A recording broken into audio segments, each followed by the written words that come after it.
Sementara itu pemirsa, tercemarnya Sungai Parung di Desa Sri Gunung Musi Banyuasin akibat aktivitas illegal drilling akan segera diatasi pemerintah kabupaten dengan melibatkan Pertamina dan SKK Migas.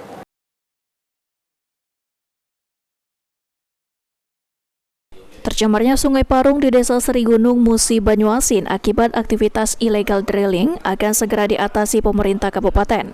Sekda Musi Banyuasin Apriyadi mengatakan pihak pemerintah akan segera turun ke lapangan dengan melibatkan Pertamina dan SKK Migas untuk mengatasi pencemaran Sungai Parung yang saat ini masih digenangi minyak dari semburan sumur illegal drilling. Jadi hari ini kita sudah rapat, 2 jam lebih rapat ini.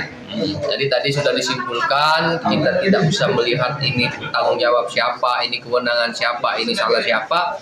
Tapi kita sepakat bahwa semua pihak akan bersama-sama untuk melakukan penanggulangan.